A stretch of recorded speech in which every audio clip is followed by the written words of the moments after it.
Hi, my name is CJ Miller. I'm from Blue Springs South High School, and I'm performing this oratory for the BSD Invitational Tournament.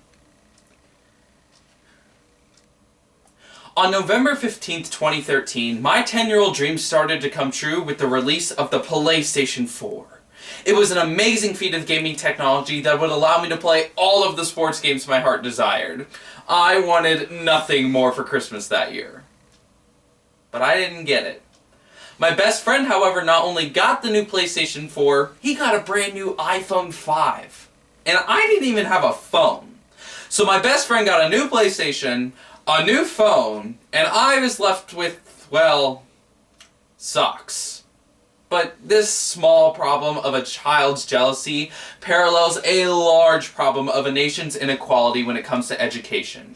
For many children across America, they are watching their peers get expensive new tools and technology while they are left with old and breaking equipment. In America, we fund schools primarily through property taxes that leave the poor districts poor while the rich districts get richer. These education disparities can go on for no longer. Schools relying on property taxes for funding are inherently unequal and need to restructure their funding.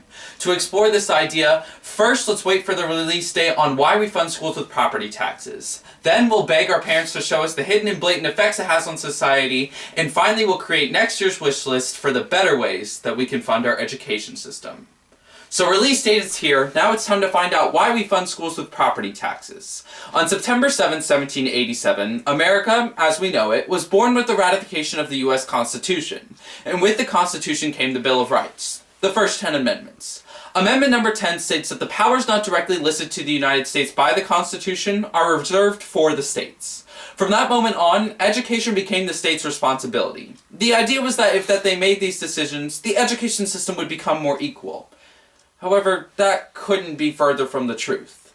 According to the American Board for the Certification of Teacher Excellence, common schools, which emerged in the late 18th century, taught students of all ages in one room with one teacher. However, students didn't attend these schools for free. Parents had to pay for their children to attend these schools, and if you couldn't afford it, you couldn't attend it, which is the definition of a private school. In America today, it's not much different. If someone can't afford to pay the property taxes in a certain school district, their child can't attend those schools, making it private education under the disguise of public education. Now you may be thinking, why not just send your child to a different school district? That way you don't have to pay the expense of property taxes, but can still give your child a great education. Now that's a very forward-thinking idea, but it's one that has greatly cost mothers Kelly Williams-Ballar from Ohio and Tanya McDowell from Connecticut. Williams-Ballar was found guilty of using her father's address instead of her own to send her child to a different elementary school. She was sentenced to 9 days in jail, 3 years of probation, 80 hours of community service, and was fined $30,000. Tanya McDowell was found guilty of sending her 6-year-old son to an elementary school in Norwalk, Connecticut, while she lived in Bridgeport, even though she was homeless. She was sentenced to 5 years in prison for stealing an education. So to simply answer the question, why do we fund schools with property taxes? It's because that's what communities decided. But these decisions stem from favoring the wealthy, which is an outlook on education that immensely causes more harm than good. So now that release date has passed, it's time to work that little kid magic and beg our parents to show us the hidden and blatant effects it has on society. Now in 1954, the United States Supreme Court ruled that separate was unequal and that school segregation was unconstitutional in the landmark Brown v. Board of Education decision. And from that moment on, school segregation ended and everyone was given an equal opportunity to education regardless of race or ethnicity. I'm just kidding, it's actually quite the opposite. According to a 2019 report by the New York Times, more than half of the nation's school children live in racially concentrated school districts where over 75% of students are either white or non-white. The report goes on to say that school districts serving predominantly students of color spend $23 billion less than school districts with mostly white students. These two statistics coinciding is not coincidental. If more than half of the nation's school children are in racially segregated school districts, it's safe to say that more than half of the nation's school children are in racially segregated communities. And we don't have to look far to see this proven true. Where I live in Kansas City, there is the area known as the Truce Line. The Truce Line is the racial and socioeconomic divide of groups in Kansas City. According to NBC, those living on the east side of Troost Avenue make $20,000 less than those living on the west side, and according to a census report by the University of Missouri-Kansas City, the non-white population on the east side of Troost Avenue is over 75%, while the non-white population on the west side is under 20%. Now, despite the overwhelming evidence of racial and socioeconomic disparities in education, the state and national government have taken firm stances against these needed reforms. In fact, these disparities were taken all the way to the Supreme Court. In 1973, the case, the Independent San Antonio School District versus Rodriguez, began when Demetrio Rodriguez, whose sons attended a dilapidated elementary school in San Antonio, sued the state of Texas, arguing that the state's funding system was unconstitutional. He wanted the Supreme Court justices to use the same logic that they had in Brown versus Board, that every child is guaranteed an equal opportunity to education.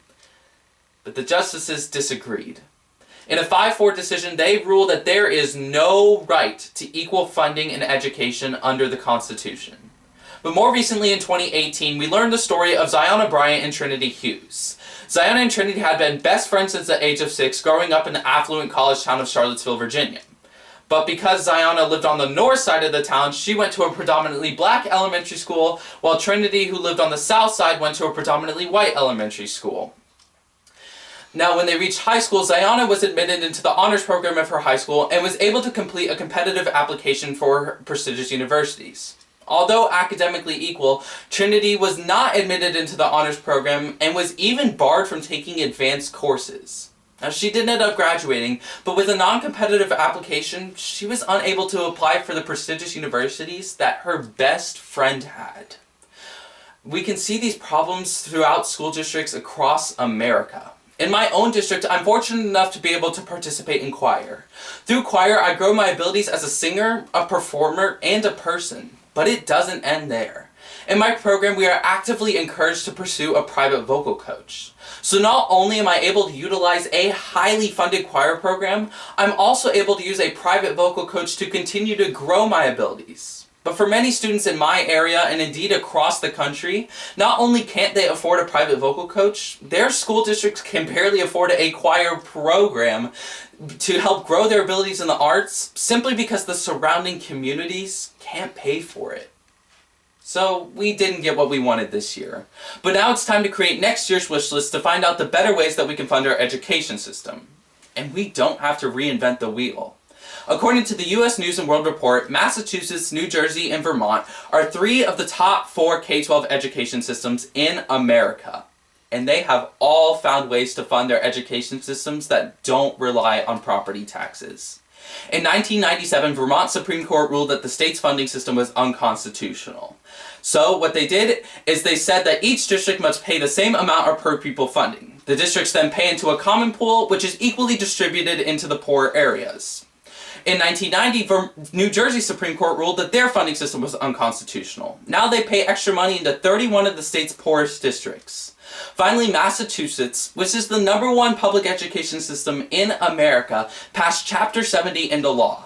Chapter 70 sets the base amount of per pupil funding each district should be able to attain. It then estimates the amount of revenue that should be brought in from taxes, and the state will then make up any difference in a lack of funding. These 3 leaders in K-12 education systems have all showed us better ways to fund our education systems. So what do? Well, for most of us, we need to advocate to our state and local representatives to make these changes. But for those of us living in states like Massachusetts, New Jersey, and Vermont, we need to advocate to our national representatives to fix this problem on a national level, or at least introduce it. By doing these things, we not only improve the lives of students today, we improve the futures that they build for tomorrow. Our education system is supposed to uplift students, encourage growth, and give equal opportunity to all. So let's finally begin doing that so that each child can reach their dreams. So now that we've passed the release date on why we fund schools with property taxes, begged our parents to show us the hidden and blatant effects on how it has on society, and created next year's wish list for the better ways to fund our education system, we can now give every child of every social and economic background happy holidays and a happy school year.